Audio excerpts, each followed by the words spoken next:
Welcome to the Health Angle Podcast with Dr. Mike Headley and Dr. Gordon Fimwright, where we'll be exploring different angles of health to achieve the best version of yourself. Now here's your hosts, Dr. Mike and Dr. Gordon. Welcome everybody. I am Dr. Mike Headley, and with me as always is Dr. Gordy Fimwright. Welcome, Gordy. Hey, thanks, Mike, and welcome viewers to the podcast today. We have a interesting subject, and last week, Dr. Mike, you asked me if I do any prepping, and it just went completely over me, and I wasn't trying to diss your question. I just didn't know, and I actually do prep, and I'll talk about that in just a little bit, but I want to just let the audience know that here I am in rural Wisconsin. You can see the buggy. My father and I built this buggy when I was a kid, and I talked to some Amish, to the big Amish community here in rural Wisconsin. But I thought it'd be appropriate background for our subject, which is prepping. And there's also a severity you can call survival, which is a little more intense. But we're going to be talking all about strategies that our viewers can learn and hopefully get some insight. So, Dr. Mike, when you brought this to my attention last time, I really didn't know, like I said. And of course, I do some degree of prepping, and I live downtown Chicago. And my wife is in the supply chain management. And during the pandemic, there was an issue with the supply chain.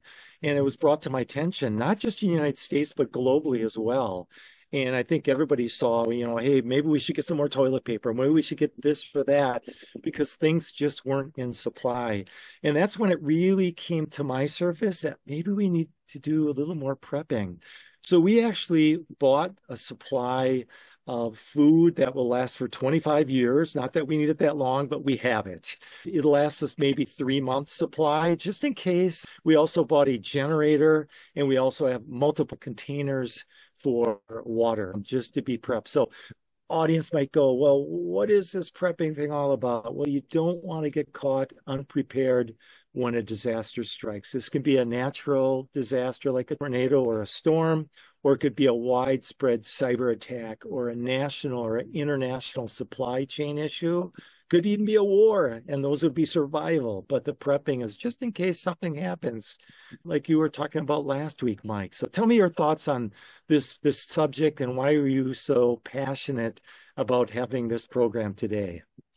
I study, as I mentioned on other podcasts, several other doctors for many, many, many, many years, all over the country, mostly in the United States, but some abroad, but they travel abroad. And it's just our Boy Scout motto, I think, is be prepared. Yeah, my grandparents, I used to go, they lived by themselves, they had one son, my dad, but so I go see my grandparents, and they got 3 chest freezers full of food and a dry cellar, shotguns and hunting rifles and knives, and sleeping. I could stay overnight, and I could camp in their yard with tents and sleep, just kind of normal stuff. That's how they lived. Why? Because they've been through tough times. They've been without food. They've been with small rations, and they've had power outages. Now, if we get power out for 3 or 4 hours, we kind of freak out. Where's my internet? I'm supposed to watch my TV show. I was going to watch this Netflix special. Why? Geez. Gosh, I have 4 hours with and so there's a lot to think about. I don't think the world's going to end tomorrow, but I still want to have a generator like you. I don't think, I could survive today with zero food. It's called fasting. I could survive today without water, but I wouldn't want to go very long without water and food and my air conditioning and a shower and some lights and some basic amenities. And so let's just dive into some basic lists, and where I have some resources that I can share that I use, and you can share some of the things that you use. And it's just on more people's radar because, gosh, there's a lot of wars going on in 2024 around the world. I hope it doesn't end in the United States. I hope there's not a cyber attack again. There was just a few weeks ago. But the food I use, Dr. Gordy, is USDA organic. It's from healthrangerstore.com. This is 20 pounds. It has 268 servings. and 25-year shelf life. And just to briefly say a few things in it, it has organic brown rice, organic brown flaxseed, organic rolled oats, organic baby lima beans, organic pearled barley, organic cashews, organic almonds, organic millet. So this is the grain type bucket, and then they have some dried fruits and other dried vegetables and things like that. But I have several of these, and gosh, it lasts 25 years.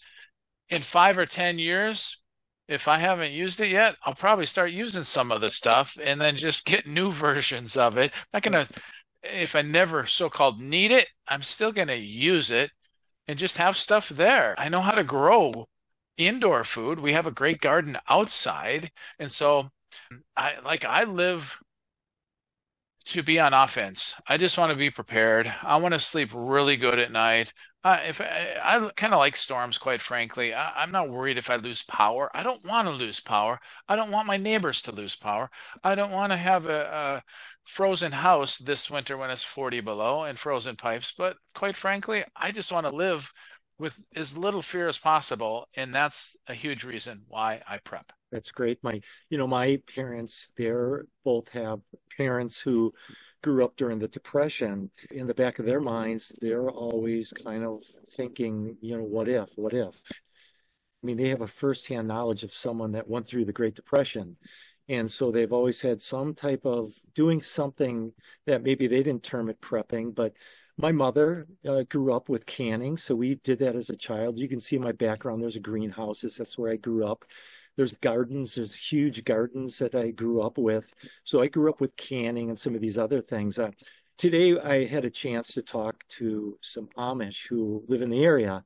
And one of them helped my father and I restore this buggy behind us with the leather. He came in today and I talked to him a little bit. And I go, what does the Amish community do as far as prepping? He says, well, basically, they do a lot of canning. They store a lot of canning. They do it once a year. It should last pretty much throughout the year. They have huge gardens, so they have a lot of produce, and they just preserve it through canning. As far as seeding and getting things prepared, they do it throughout the year, but they really prep, really prepare, have the seeds ready for planting. They have it down to a science. I talked to another Amish, and they had said, well, it's hard to prep everything because we are also relied upon the supply chain that we use as well, Dr. Mike. So there's some degree of a reliance on their lifestyle as well. But I was curious about what would happen if Amazon, that's a switch subjects here, but what if I take an Amazon and I check the top prepping or survival things that are available? So here's my list. So the first thing I saw was an emergency camp stove. Sounds like a good thing. Solar charger, any electric devices that need to be charged, including your mobile cell phone, well, they have solar chargers. You don't have to rely on your electricity. Emergency glow sticks, solar-powered flashlights, first aid kits, various tactical gear, emergency backpack survival kits, emergency thermal blankets, and water purifying systems. So that's just a quick list of what Amazon sold as far as the top search results. And I have a bunch of list sites from an urban survival site, Dr. Mike. I'm not going to go over it yet, but there's 21 things that people can do.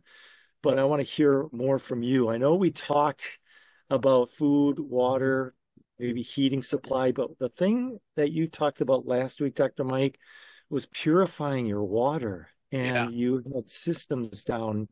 And I'm really interested. I think the audience would be really interested in what you have to say about water purifying systems.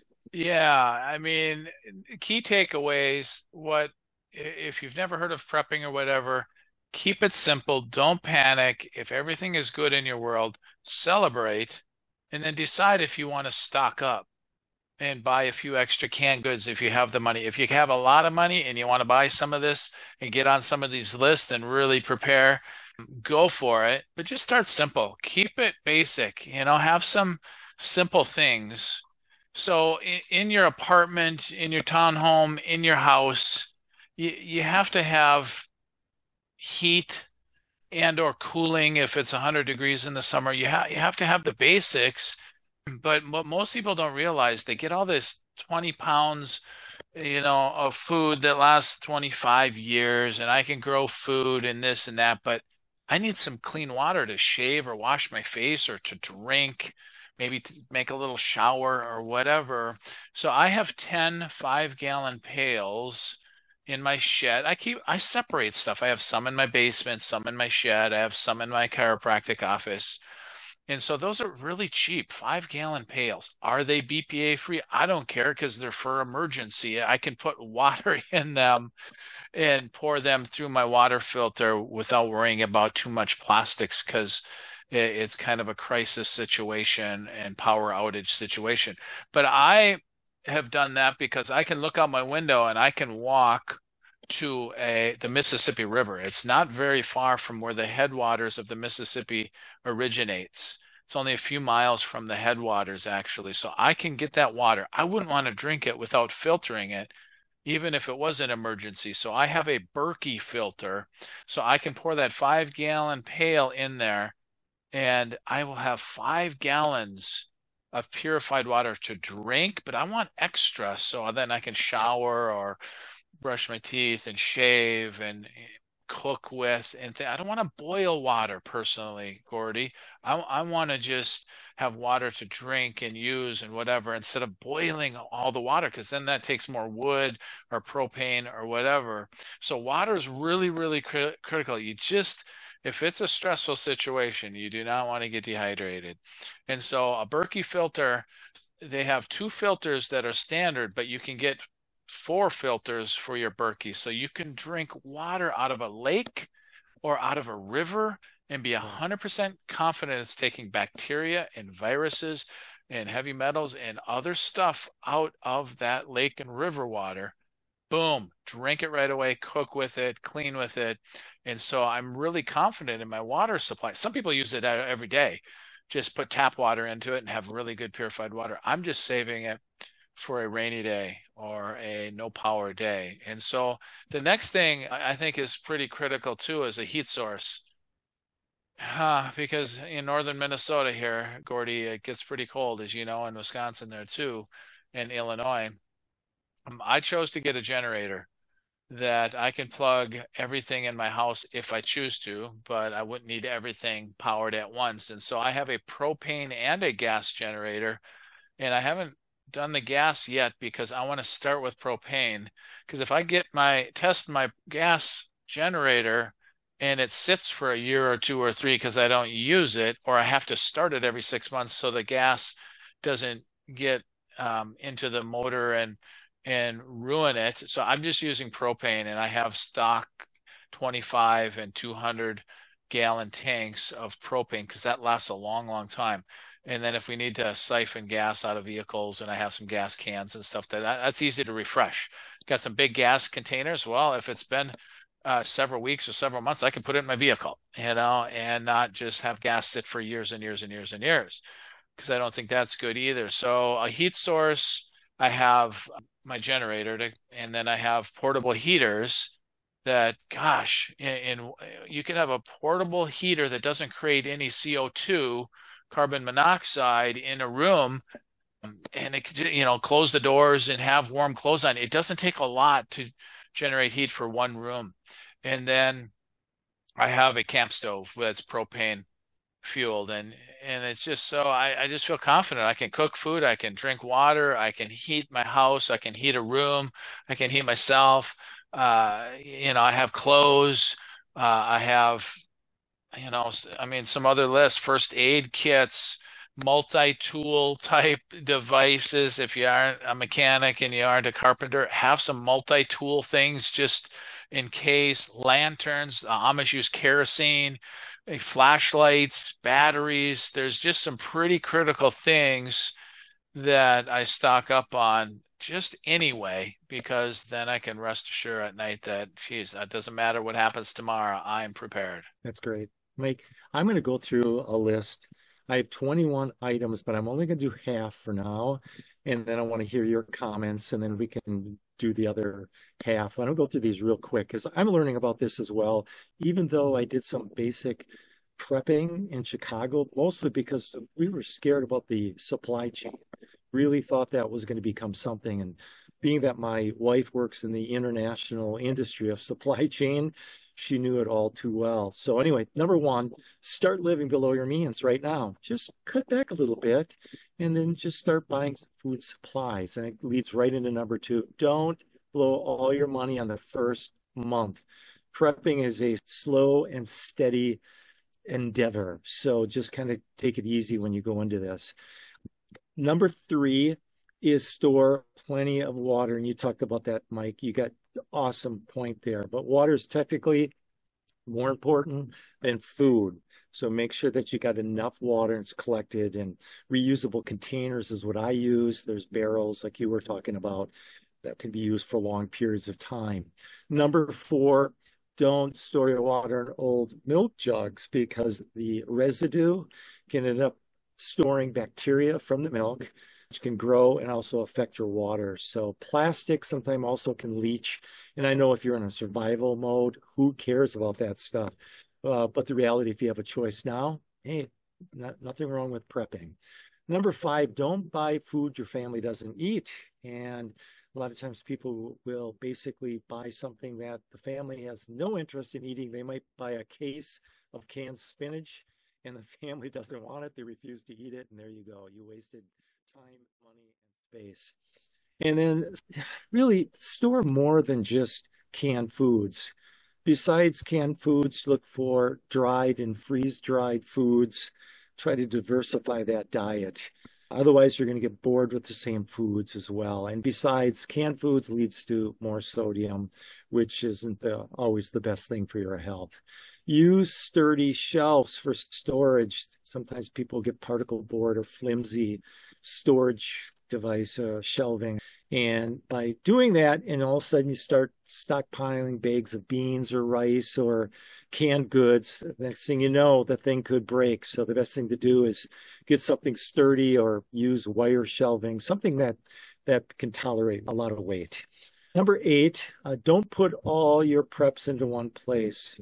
You never know when a disaster will strike. So if you have all your preps in one place, not a good ideal.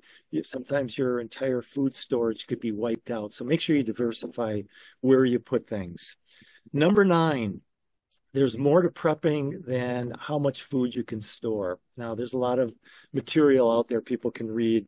Work smarter, not harder. Use resources to educate yourself and find the best shortcuts. Number 10, don't forget about hygiene, sanitation, toilet paper, and soap. You also have to stay clean in order to avoid becoming sick. Getting sick during survival situations, maybe not prepping for short periods of time, but survival, that can be critical, and that can definitely be a difference between surviving and not. Number 11, don't forget about those with special needs. So people with insulin, or if you wear eyeglasses or need medication, or there's oxygen or wheelchair, whatever the special needs is, that should also go into account. So that's number 11. I'll get into 12, Dr. Mike. I want to hear what else you have to say. So back to you. Yeah, so if you want a lot of prepping and survival lists and really good resources, I use naturalnews.com, and there's a tab called Prepping and Survival that you can go on and have a lot of research and where to start. And the healthrangerstore.com is where I have two different sources of food, but that's the food that I held up. I think one of the other things besides lists and stuff in our own space, I think we really, really need to know our neighbors.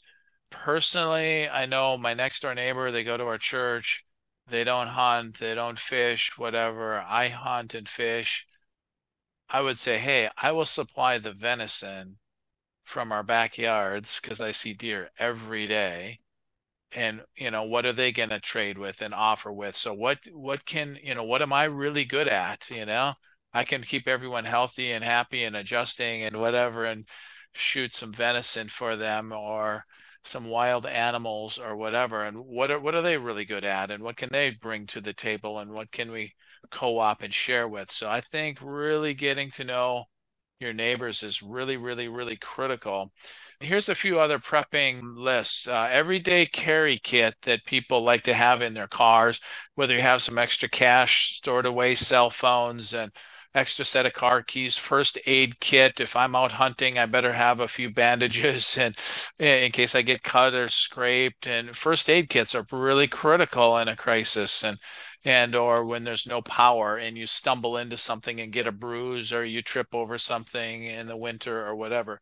Multi-tool kits, pocket knives, portable chargers, different things like that. You can prep a car emergency kit. We have one for our daughter since she lives in North Dakota. And when you drive across North Dakota, all the winds in the winter and the snow, that's kind of you need to be prepped there and potentially have a survival kit if you go in the ditch and you're stranded for a while. The antifreeze, bottled water, blankets and hats and boots and different things in your car, fire extinguishers, first aid kits, jumper cables, multi-tools, all that, have that in a backpack in your trunk. It doesn't take up a lot of space. And then you can drive in the winter in an emergency, in a snowstorm, or anytime, help somebody else along the way if need be, and then just help yourself.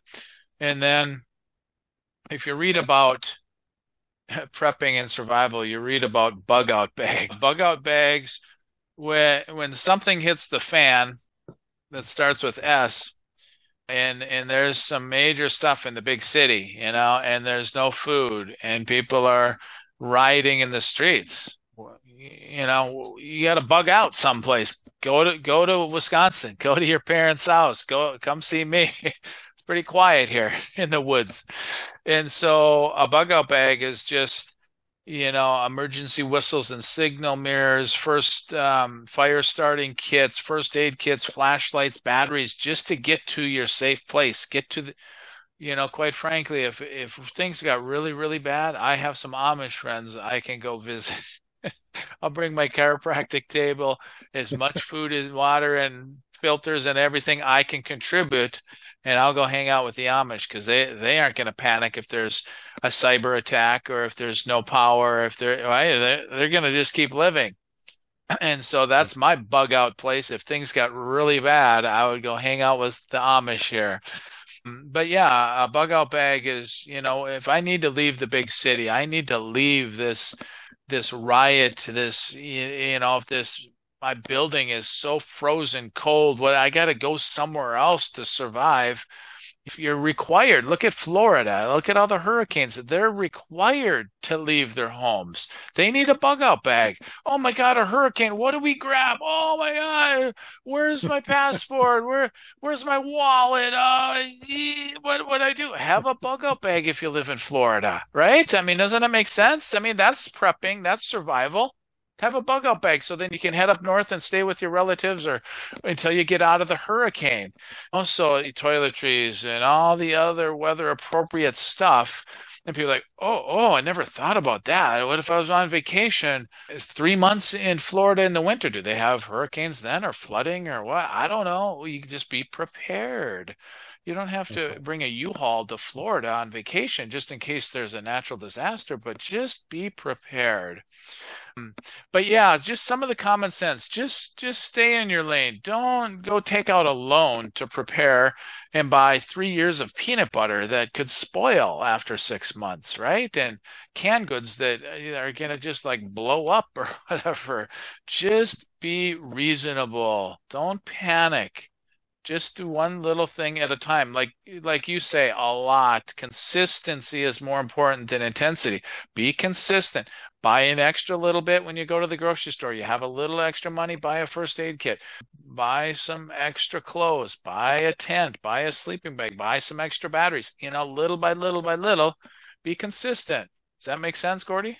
That's great, Mike. When you were talking about the trip from Minnesota to North Dakota, and sometimes to get too cold, and the winds and freezing.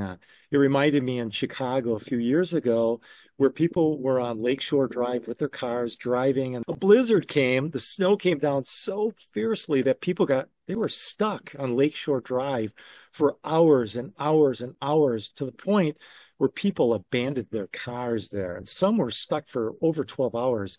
So I might add two more things, actually, matches and candles as well, just in case you need that, besides everything that you had mentioned. I'm going to continue with my list that I learned. And again, I'm giving credit to Urban Survival Site.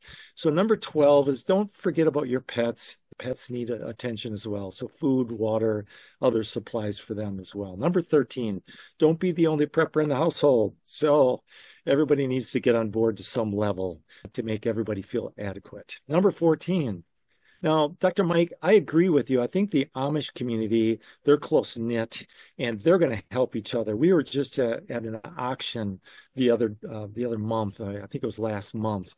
And the Amish got together as a community, and they had a silent auction to make money, enough for the whole community in case there's a medical emergency, that they can help each other out.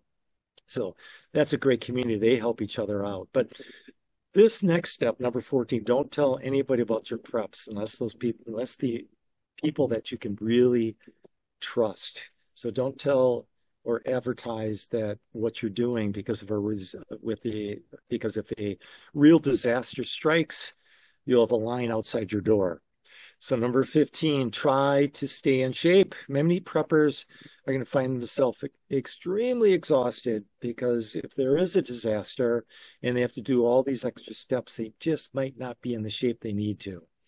So when it comes to guns and ammo, I think there's something to be said about avoiding confrontation and being smart.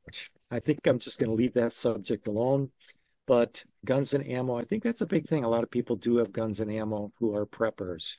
And you can comment on that, Mike, if you'd like as well. Let me finish these steps, and then I want to hear what you have to say about that one. And then have a plan for getting home. And Dr. Mike, you just summarized this. You need an escape. You need a bug out place. So, and then number 18, don't assume about what will happen. Nobody actually is going to know. So always have a plan A and a plan B. Have a backup plan just in case. Number 19, test everything yourself. Make sure everything is working. Tools, generator, test them out. And the best tools have multiple purposes. Number 20, and you had alluded to this as well, take baby steps. And I think we did that when we first started getting a few extra items, Mike. We just did baby steps, just small stuff. And we just looked around and bought small stuff at first. Number 21 is the end of the world isn't tomorrow. Yes, technically it could be, but the odds probably not. So don't panic. Just take your time. When you're panicked, you lead to bad decisions. So the bottom line, be prepared, enjoy the process, and have a little extra peace of mind. So that's basically what I have on my section, Mike. I want to hear what you have to say. Yeah, thanks for that, Gordy. That's a really, really great list. I think people need to listen to this a few times, take notes, talk to your friends and family and neighbors about this, and you'd be surprised at how many people have extra stuff in their closet, and they aren't maybe hoarders. They aren't hoarding food. They aren't hoarding clothes. They're prepared. So to have some good conversations at work and at home and with neighbors. One besides the bug out bag, Gordy, the get home bag, I think since I have kids, I live within walking distance to where my daughter goes to high school. And so if something was really bad, she doesn't need a huge bag to get home. But what if there's a bad shooting at school? What if there's a power outage at school and in a rural area? People live 20, 30 miles away. How are they going to get home? Do they know who to get a ride with, or what? What if you have to walk even a mile to my house and it's 25 below, 30 below?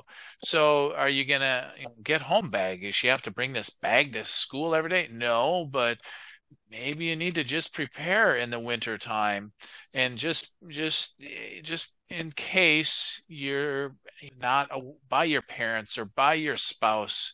Say, okay, if there's something ever gets really bad, let's meet here.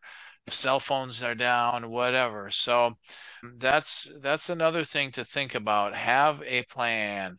Get to home base, then we can regroup and go with plan B. And so that's where some people get hand crank radios, and backup power and ham radios and different things like that. And you alluded to guns. I only have 2 guns. I have a shotgun and a rifle from my grandpa. I used to have 18 guns when I lived in Wisconsin as I was hunting and trap shooting, and 18 guns is, I don't know, it's a lot for some if you don't have any, and some people, oh shoot, I've got 400. But I just have a shotgun and a rifle for now, and I use them for hunting and shooting some trap. And I don't even do that a lot, but I could shoot a deer. I would say, hey, I'll shoot you a couple deer and give them to my neighborhood if we really needed some food. And some ducks or geese. So with that, I never want to try to push someone out of my house if they're starving or whatever. But then again, what if they want to loot my house and shoot me and take all of my belongings? I don't even want to go through that scenario.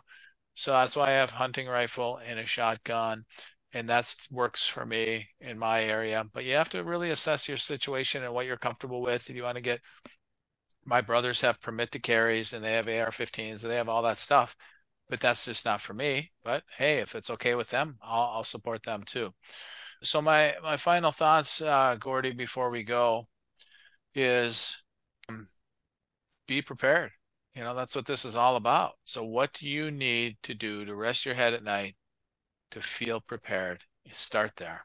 That's great, Dr. Mike. So I just want to say one thing. A lot of people are thinking, well, do I need to prep? You'd be surprised. I live in Chicago, and we had to go through all the riots and the protests and everything and the supply chain.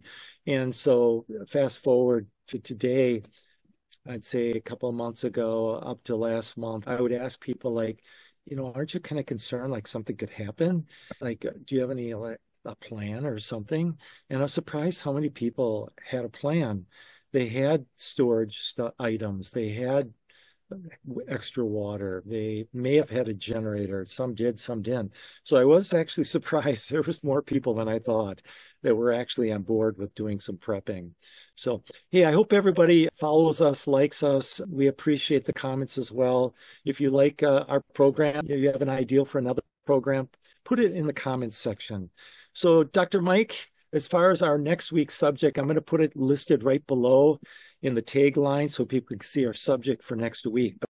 After listening to this, what's your number one takeaway that you can share with your friend, family, or coworker and have a really robust conversation about? Say, yeah, I heard these 2 chiropractors talking about prepping. Do you prep? What's your number one takeaway? They said they have generators. Do you have a generator? What's your number one takeaway? And then what's your number one action step? Dr. Gordy gave a list of 21 things and 21 ideas and 21 action steps. Are you going to take action on any one of those or multiple of those? What's your number one action step that after listening to this, investing some time into listening to what we have done, not exclusively, we've done other things. We just wanted to give bits and pieces of our prepping and our strategies.